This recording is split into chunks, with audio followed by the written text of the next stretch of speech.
జరిగిందండి. అప్పుడు ఏంటంటే జరిగింది, నేను మొన్న పుల్లారెడ్డి గారి అబ్బాయితో మాట్లాడానండి. ఆయన పేరు రాఘవరెడ్డి గారు, విశ్వ హిందూ పరిషత్ తెలంగాణ అధ్యక్షులు ఆయన. ఆయన ఆ రోజున బహుశా ఎర్లీ 20s లో ఉండి వాళ్ళ నాన్నగారిని ఒక ఏకసభ్య కమిషన్ వేశారు. మాకు నాణ్యత లోపించిందనే ఫిర్యాదులు భక్తుల నుంచి విపరీతంగా వస్తున్నాయి, దీనికి మీరు ఏ సిఫార్సు చేస్తారు?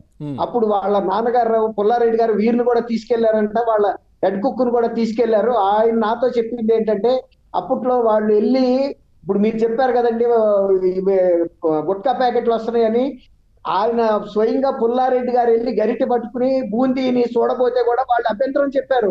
అనువంశికంగా ఉండే వంటశాలలో పనిచేసేవాళ్ళు, మీరు ఇక్కడ పట్టుకోవడానికి వీలు లేదంటే వాళ్ళతోనే తీయించి చూసి అందులో బూందీ కింద ఇదేనమాట మాడిపోయిన చిన్న చిన్న రసం లాగా ఉంటే ఇది ఉంచొద్దు, ఎప్పటికప్పుడు తీసేయమని చెప్పారు రాఘవరెడ్డి గారు. అలాగే పూర్తి పాకం అంటే తీగ పాకం రాకుండా లేత పాకంతోనే సరిగ్గా వేయించిన బూందీని కలపటం వలన షెల్ లైఫ్ అంటారు, దాని లడ్డు త్వరగా బూజు పట్టడం కానీ దాని నాణ్యత కోల్పోవటం కానీ, అది ఇలాంటి కొన్ని సిఫార్సులు ఆయన చేశారు ఆ రోజుల్లో కూడా. కాబట్టి ఏదైనా వచ్చినప్పుడు స్పోర్టివ్ గా తీసుకోవాలి, కానీ దీన్ని రాజకీయ కక్ష పెట్టుకుని మొత్తం శ్రీవారి వ్యవస్థనే మేము తప్పుదోవ పట్టించేటటువంటి పుకారులు లేపుతామని అంటే ప్రజలు కూడా ఇట్లాంటి ప్రయత్నాలను ఒప్పుకోరండి, తప్పకుండా ఖండిస్తారు. ఇప్పటికే వాళ్ళు ఒక ప్రజా ఆగ్రహానికి గురయ్యారు. అప్పుడు దాని వల్లనే కదండి ఇప్పుడు 154 నుంచి 11 సీట్లకు వచ్చి కూడా ఇవాళకైనా సరే దాని పవిత్రతను కాపాడకుండా జగన్మోహన్ రెడ్డి గారు శ్రీవారికి సంబంధించిన కొన్ని నియమ నిబంధనలు కూడా బయటకు వచ్చి ప్రశ్నించి శ్రీవారిని బజార్కి ఈడుస్తున్నాడండి ఆయన.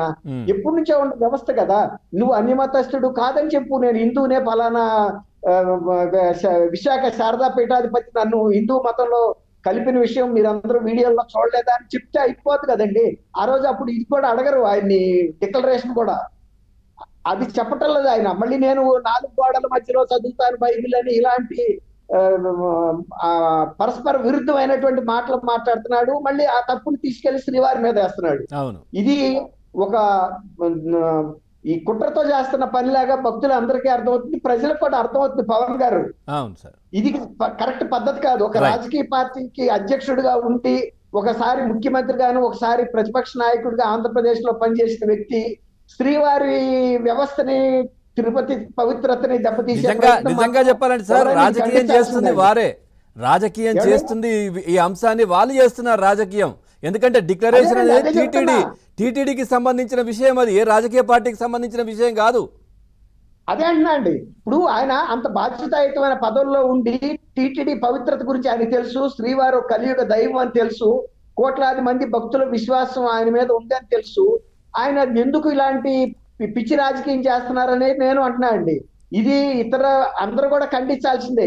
ఆయనకి ఏదన్నా వ్యక్తిగతంగా చెప్పదలుచుకుంటుంటే అక్కడికి వెళ్ళి తిరుమలలో మొన్న వెళ్ళినప్పుడు మళ్ళీ తిరిగి రావటం ఎందుకు? ఆ రోజు అక్కడ చెప్పదలుచుకున్న విషయాలు చెప్పాలి కదండి. అట్లా కాకుండా కొంతసేపు నేను హిందువుని అంటున్నాడు, కొంతసేపు క్రైస్తవుని అంటున్నాడు, కన్ఫ్యూజన్ క్రియేట్ చేస్తాడు. ఆ రోజు 27 నాడు సిబిఐకి సంబంధించి హియరింగ్ ఉంది, హైదరాబాద్ కు రావాలి, కోర్టులో అటెండ్ అవ్వాలి.